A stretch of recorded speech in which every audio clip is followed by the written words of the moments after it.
sponsored by the Sunday Dinner Realty Partners, who gives back 10% of their commission to nonprofits of their clients' choosing. Today we have Aaron Sorrells with us with the Unemployed Alcoholic. So he's here today to tell us exactly what is an unemployed alcoholic. That's a great What is the unemployed alcoholic? Well, there is a big difference. I actually, a lot of times people will wonder how I became the unemployed alcoholic, and it was pretty easy. We joked about that before. We did, yeah. It was pretty easy. I was unemployed. I was battling alcoholism. And then I started doing comedy, and just like that, I went from being an unemployed alcoholic to the unemployed alcoholic. And to tell you the truth, this job is pretty cool. Yeah. Yeah, I get to help people laugh while highlighting recovery and faith, which are two things that are really important to me. And I'm skipping over a couple steps there, like 12 of them to be exact. Recovery has been a big part of my story, and I'm now 3 years sober from alcohol. Congratulations! Thank you. Yeah. That's been an exciting journey. It's been a journey of self-discovery and a journey of finding purpose. About a little better than 3 years ago, alcohol had gotten to the point in my life where it had gotten very uncomfortable, and I was going to lose all the things that were important to me if I didn't figure something out.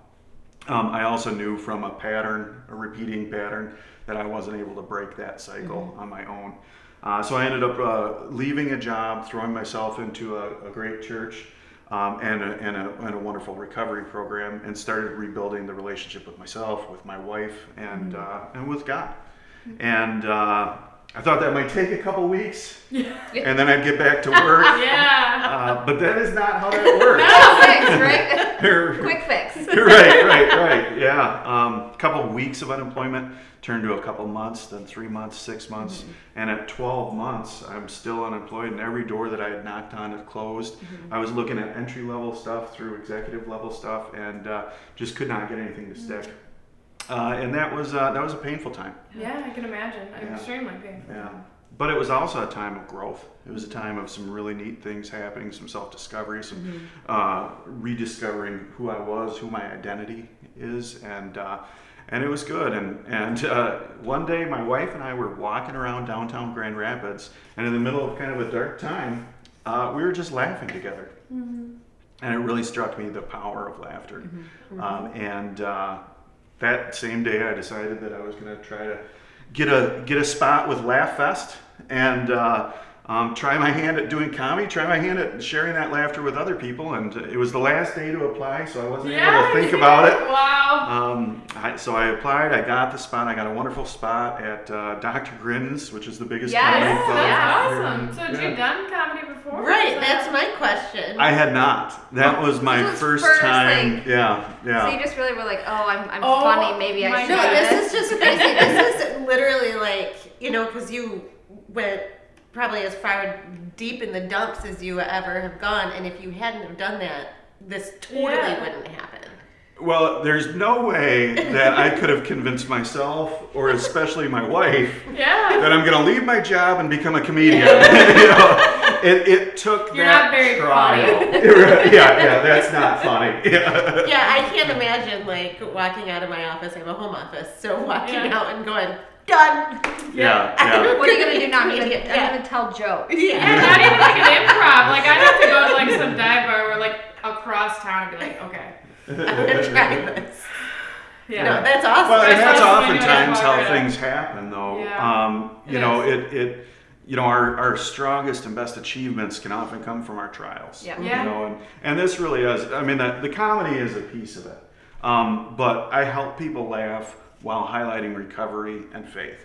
And highlighting recovery, there is an incredible stigma around people in recovery. Because of the anonymity, because it's anonymous,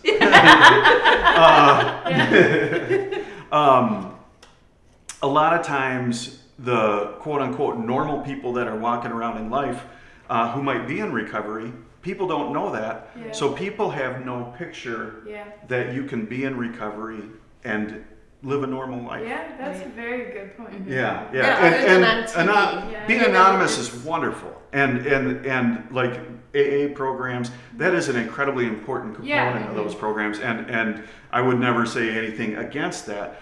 But a side effect of that is that a lot of people don't recognize that you can be in recovery and be a relatively normal person. It's actually not what separates us. It's kind of what brings us together is our struggles, So being public about being in recovery and highlighting recovery, that's been a very important Well, piece you're really of it. opening up the door in a non-intrusive way to have other people talk about this. Like, it's got to be so enlightening to see somebody and be able to resonate with somebody who's up there laughing and not minimizing the recovery process, but finding joy and laughter in such a trying time. I'm sure you have people in your audience that are like, that guy, that's me. This is part of my story. And then you can plant that seed and go. That has to be powerful just for the piece of the conversation. Because you stomp out stigma by talking about it. Yeah, The or more are it's talked affected about, by the a more family it's- member with that stigma. A lot of people are embarrassed to say, oh, you hear like that, oh, my dad was a deadbeat alcoholic. That's not always the case. Some people are functioning alcoholics that, behind closed doors, things are different than, and people are ashamed, and they grew up with, a family member like that, or somebody who was supposed to be, you know what I'm trying to say. Just any way to open the conversation is an amazing thing. Yeah, there are a lot of people that are hurting that don't let on that they're hurting. Right. Yeah. And I was one of them. I mean, there's a lot of people that would have looked at my life 10 years ago and said, wow, everything's together, everything's happening, everything's going well. Shiny happy on the outside, Yeah. right? It's, especially in the Christian culture, there is a lot of shiny happiness that's projected, and there is also a lot of pain that is covered up. But there's also hope, and there's also just wonderful things, and because we're struggling with something, it doesn't mean that that's the end of our story. In fact, oftentimes it's just the beginning. Yeah, it doesn't define you. Yeah. So that's a little bit about what I'm doing as the unemployed alcoholic, but what that actually looks like on a daily basis. I perform in a lot of bars. Actually, I probably spend more time in the bars now than I did when I was drinking. And that's okay. It's interesting to come into some environments that are certainly not recovery environments. And be open about the fact that I'm in recovery and that I'm a man of faith. Now, I don't walk around knocking drinks out of people's hands or hitting them over the head with the Bible. Right. It's fire and brimstone. right. Father Aaron, like in the school. Right. Yeah, I'm unapologetic about who I am and what I believe. But I'm also non-judgmental about where people are. One of the things that I know is my faith and who I am is a direct result of things that I've experienced and circumstances throughout my life. And every single person is in that same situation. Every single person has very, very real reasons for what they do, what they believe, and who they are. And it's disrespectful to come in and talk down to anybody, or to feel that because I'm a man of my particular faith that I'm above them.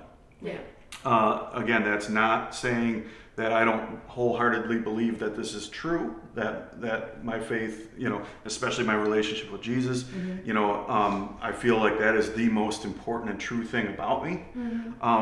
But just because I believe that, it doesn't mean that people that don't believe that are any less than I am. So. Yeah, I've always felt like it's the people who preach who generally turn people away, and it's the people who live their life as not like perfect. Nobody's perfect, but like you're saying, like I believe in God. I'm not going to judge people. Like all these basic principles of treating people the way God would or Jesus would is a better way to spread The word. Mm-hmm. I agree. Mm-hmm. Yeah, and also boy, this has took a little bit of a different turn, but I think it's good. I think this is great conversation, you know. And but it's being humble too. Yeah. That's the big thing. Yeah. Is being humble. Yeah, and with that, being humble, being non-judgmental, I think that leads to genuine relationships. Mm-hmm. I think that oftentimes, as a Christian, it can be tempting to kind of be metrics focused or results oriented. Like, boy, we need to get out there. Exactly, and people can sniff that out. If you are trying to build a relationship with somebody for any purpose other than having genuine relationship with them, it's disrespectful and it's detrimental. I totally agree. Yeah. I heard it. Is this you shouldn't have brought a soapbox for me to stand. I'll knock you down. So maybe 5 of them will be on the same playing field. You do the comedy, which obviously brings awareness and stamps out stigma, which is kind of our thing. What else do you do? I mean, do people come to you because of that? Do they, Yeah, I feel led to support people through the recovery process, and there's a couple ways that I do that. Actually, in the Monroe North neighborhood of Grand Rapids, we're launching a new recovery community. It's a joint effort between Crossroads Bible Church and Monroe Community Church, and right now on Tuesdays at 6 p.m. we're meeting at Monroe Community Church and just kind of planting the seeds to build this recovery community, and it'll be a support community. I also have many relationships with people that are going through recovery or going through life, and I'll meet for lunches or coffees and just talk with people, and I really feel led and called to support people through whatever their journey is. Another thing that has been so important to me through my journey is encouragement. You know, it's amazing how somebody just saying a little word of encouragement has made all the difference in some days. It's made the difference in some days of staying on the wagon or falling off. You know, it's of incredible importance. So I've started sending out to some friends through social media and through an email list a little bit of encouragement every day. I've got 30-second videos that I record every day and just send them out just to be just to give somebody a little word of encouragement, because I just know that can mean a lot. Yeah, and you never know. You never know when you could need it. Yeah. Strike it anytime. Yeah.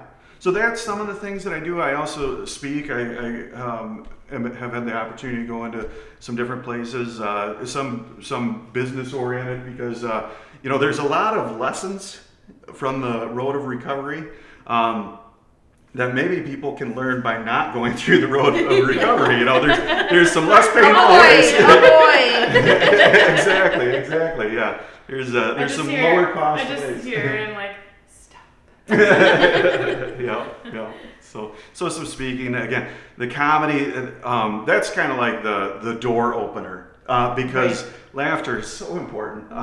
Laughter can bring a diverse group of people together. It's the universal language. It is the universal language. Yes, it's great. That's a really good way to put it. And laughter, what happens, like the physiological process in a comedy show, if you will, a comedian will build tension, and then through a punchline and laughter, release that tension. Yeah. So I never even thought about it like that. Yeah. It's like and you learned all these things after you became a comedian, right? Well, you didn't know what you were doing. It's funny, when I signed up before I could think about doing comedy, and I'm like, okay, I'm all in. I better write some comedy. So I wrote a little 5-minute bit, and I performed it to a one-person audience of my wife, which that's not a good idea to begin with. But I kind of got through my thing and it was all ready, and she went, that's not very good. Which I'm so thankful she did that, because then I nerded out and I started digging into podcasts, which there's a lot of wonderful resources out there. A story for another time, but there's a guy named Rick Roberts who's got a podcast called The School of Laughs, and it's amazing the way that our journeys have intertwined. and it's incredible. He taught me how to do comedy through his podcast. I guess it's a story for this time now. But his podcast was the number one resource that I turned to learn how to do comedy. And I didn't know him or anything. And then at my first time doing comedy, he showed up wearing a name tag that said Rick Roberts. I wouldn't have recognized him. Yeah. But he showed up and walked right up to me, and I said, wait, what? Oh my gosh, that's so You've been crazy. teaching me how to do comedy. And we sat together. He gave me some words of encouragement before I went up. This was my first time doing comedy. Oh my gosh, we did not know each other. Like, hey, So he didn't know that you. He had no idea who Oh, I that's was. great. This was See, I thought you were, completely like, comedy. random. Oh my gosh. No, okay. he lives in Nashville, Tennessee. That's wacky. He was That is in crazy. Grand That's Rapids. like divine interview. Yeah. Yeah, it Yeah. is. I've referred to it as a turtle on a fence post. If you're walking through a field and you see a turtle on a fence post, Somebody put that somebody turtle put there. that turtle there. Exactly. Yeah. It. Took me a minute, man. Yeah. So that's good. And actually, that was that first time doing comedy was through Laughfest, which Laughfest. We are so fortunate in Grand Rapids to have this It is great. this festival, a 10-day festival Yeah. celebrating laughter. Their tagline is seriously funny because they're seriously funny from the funny perspective, but they're also serious. Gilda's Club Yes. is big on supporting people through battles with cancer and also through grief. Yeah. And they just do some wonderful things. And Laughfest is something they put on to raise awareness and raise funds. So last year, I worked with Laughfest to then start a new thing. We're doing a recovery showcase. And this year we're doing it again. And Nice. That's so cool. it really is cool. And what this is for everybody. Yeah. Everybody can come and Yep, so enjoy family this. friendly. I would everybody except kids. It's 18 and up. it's a clean show, but it's a clean adult show. Okay. So all my kids are now grown and out of the house, so I forget that kids exist. What are those things? So it's I mean, we're not going to be checking IDs at the door, but it's oriented towards an adult audience. Okay. But it is clean comedy. Okay. So Which is hard to find. Yeah. Clean comedy is hard to find. Yeah. it is. In fact, when I've told people that I was doing comedy, the number one thing that people say, other than, wait, what's the unemployed alcoholic? People will say, man, I love comedy, but you never know what you're going to get. Yeah. And sometimes it can truly tick me off. And I know, and then that's what they're going for. Maybe that's that suspense and then release. But sometimes there's no release. You're like, that was just uncalled for. And which I feel like a lot of comedians, they strive on, or that's what they thrive off of. Well, kind of what we were talking about with comedy, how you build tension and then release it with the laughter. One of the easiest ways to do that is by pushing people out of their comfort zone with topics or language. So that's why the majority of it It makes sense. As soon as you said that, the light bulb went off. I was like, Yeah. But, there's great comedians that can be both clean and blue. Blue is what they call comedy. That's the politically correct term that for dirty or bad comedy, it's blue comedy. interesting. Yeah, so what is clean? Is it red then? It's just clean. Transparent. Clean? Yeah. Clear. Yeah. So okay, let me talk though about this Laughfest Recovery Showcase, because I don't know if all three of you know this, but the Sunday Dinner Realty Group is actually underwriting this show. So it's actually because of you all that we're going to be able to have this show. So thank you very much for being a part of that. But the Clean Comedy Time, the Laughfest Recovery Showcase, it's going to happen on March 11th. At Monroe Community Church at 6:30 p.m. And everybody's welcome. All of the comics that are involved are going to be people that have experienced recovery. That's so cool. Yeah, it's not going to be a recovery meeting by any means. People aren't going to necessarily be. Does everybody need to come in wearing masks? Right. What are we getting ourselves into? Yeah. It's a comedy show, but one of the wonderful things about this comedy show is anybody can come in and experience the normalcy or lack thereof of people that are in recovery, you know. So we're going to be up there. We're going to be laughing. Again, we did it last year for the first time ever, and it was a wonderful experience. We've got some of the same comics returning because they crushed it so hard last year. Yeah. Are And they then, local? Local? actually spread out. There are a couple local people. There's some other people from like Detroit, Traverse City. We've got Chicago represented. We've got somebody coming up from Ohio. Wow. So it's That's great. yeah, it's going to be a good mix. There'll be 7 of us comics total. That's a long enough amount of time we'll each have to actually get into our stuff and engage with people. But it's a short enough time that if you don't like one of them, there's another one coming right up. So that'll be cool. So again, on behalf of me as the Unemployed Alcoholic, on behalf of the Laughfest Recovery Showcase and Gilda's Club, thank you all for that's awesome. for underwriting that. So how do you get tickets?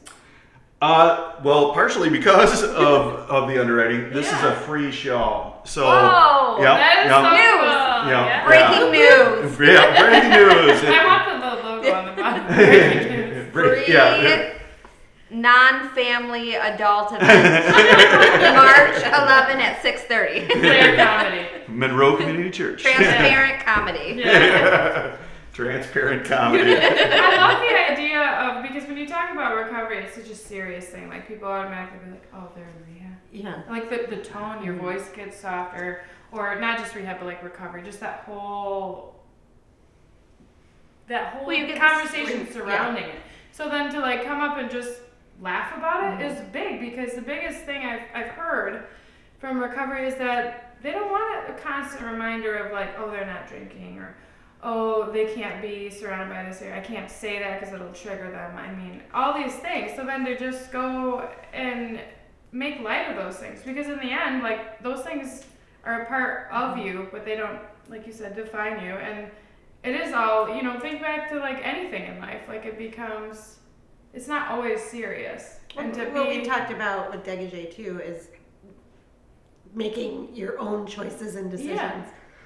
Being your own person. So it's, I mean, in recovery, that's important. Yeah. yeah. When it gives And us- recovery is very serious. Yeah. And, but it's not universally depressing. You get what Yeah. It's a way to talk about it in a way that's not, Yeah. There is a It's not so time. heavy, I There is a guess. time in somebody's recovery Yeah. journey that they have to have tears, Yeah. and they have to sit down with a sponsor and accountability partners and go through some very, very painful stuff. But that period of time does not last forever. no. Right. There is joy, there's peace, and in fact, there's some things that you get out of going through that journey that everybody should have. Yeah. There's a No, I sense totally of agree. serenity. Yeah. There's just some wonderful things that, again, in a lot of ways, I feel blessed to have suffered through some addictions and some struggles because it's kind of shaped me into who I Yeah, am. it makes you take a good hard look. Yeah. Which a lot of people don't slow down enough to really see that, or take the time, or Well, really, every obstacle you face in life is going to shape you in one way or the other. And I feel like recovery, like exactly what you said, is like, it's like it almost gives off this persona that this Something's individual wrong with them. is You know, wrong, like, but yeah. let alone like fragile. Yeah. And they're not fragile. Like you were not fragile. You might have had fragile moments, but a friend We all recently, do. yeah, a friend Yeah. recently described her own self as, "I'm not fragile like a flower. I'm fragile like a bomb." yeah. And I feel like in that, like you really know, like like that. there's like a Yeah. like an inside that's like ready to explode. Like a flower gives like, oh, it's gonna wilt and die. Like that's Yeah. not what recovery is Yeah. at all. Like No. you're fragile like a bomb. Like here, I'm gonna explode into something amazing or awesome, or I'm gonna explode and implode myself. But either way, there's this fierceness inside of me. So you're not necessarily fragile. You're so strong. And I think that's where we can really, and that's where laughter comes in to help switch that. Like, you know, To heal. yeah. To heal Yeah. through those tough times. Yeah, and the drive that people have when they experience true life change it's incredible. It is. And it those is moving, Yes. it's all get out. It's infectious almost. Yeah. It's pretty incredible. So you had when we were kind of talking through this, you had asked a question that I thought was really cool. Like, what does somebody do if there's somebody in their life that is dealing with alcohol problems? And unfortunately, there's not a real clear answer to say, oh, if you do this, their life will change and everything will be better. Yeah. Just because that's not how it works. That's not how I've ever seen it work anyway. We can communicate ways that they're hurting us, or we can draw healthy boundaries, but we can't make somebody change. Right. And again, the thing that made a difference with me, was one, patience, but also just support. When I was to the point where I'm ready and willing to make efforts and changes, people supporting me was incredibly important. In fact, I love a good acronym or an acrostic where the letters stand for something. It helps me remember stuff. But I developed one for how to support people. Ooh, I like this. Yeah, it's called real support. And as I'm stepping into a situation where I feel like I need to support somebody, I bring this to mind, or I think about this. And the R stands for relating to their problems instead of judging them. Yeah, that's huge. If I can think of, okay, this is what they're going through, when have I been in a position similar to that, then that bonds us together, and I'm much more able to support them. E is I like to encourage people's victories rather than condemning them for their failures. There is no critic that is worse than ourselves. As far as feelings of condemnation and shame, we've got that in spades. Oh yeah. The A stands for ask. As I'm talking with people and I feel led to support them, I try to ask them questions instead of telling them what to do. It's really, really easy for me to sit down and say, well, you need to do this. Right? Read this book and you'll be fine. I feel like that is so common with anything, really. Yeah, I mean, I find myself, like, with my little sister doing the same thing. Like, what? You need to do this. No, it's not. I mean, if I had all the, people told me what to do when I was young, too. I still made the mistake. You got to ask them to help them get to where they are on their own. Yeah, because you just can't. Yeah, I can't remember who it was, but one of those old sales gurus said that the best way to sell a salesperson is make them think it was their idea. Right. I love it. Yeah, maybe it was It's Dale true. I Carnegie. got a lot of or something. ideas. Yeah. But it's true. I mean, for me, if somebody steps in and says, "Do this," my back's gonna arch up, and I'm not gonna do it. Yep. But if I think, "Oh, I need to do this," then I'm gonna respond a lot. If you better. come there So- on your own. Exactly. So Everything's about being on your own, too. So by asking questions, what would life look like if this were the case? Right. What's stopping this? What's preventing this? What can we do? How can I help? But asking questions, that's essential. And then the final one, that L, is let go. In recovery, a big part of recovery is the serenity prayer. Yeah. Or God, grant me the serenity to accept the things that I cannot change, the courage to change the things that I can, and the wisdom to know the difference. The fact is... Yeah, that's huge in life. Yeah. And other people's actions, other people's decisions, other people's beliefs, they fall squarely into the bucket of things that we cannot control. Right. So we need to let go. And for those of us who are of faith, we get a bonus L. We can let God.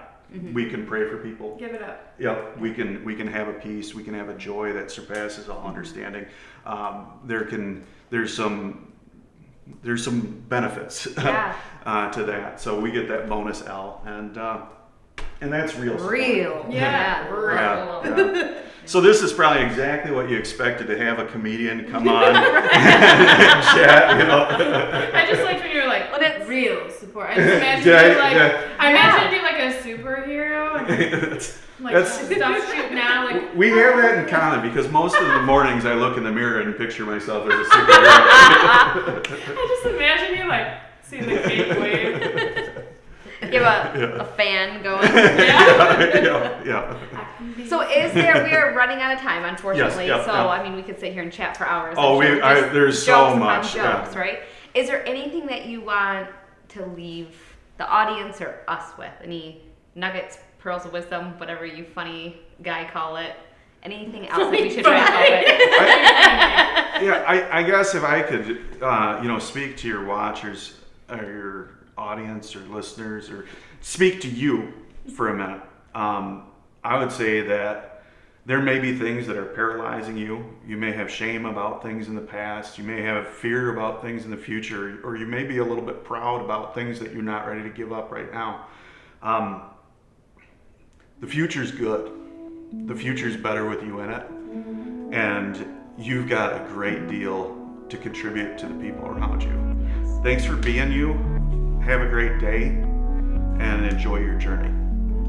What he said. Boom.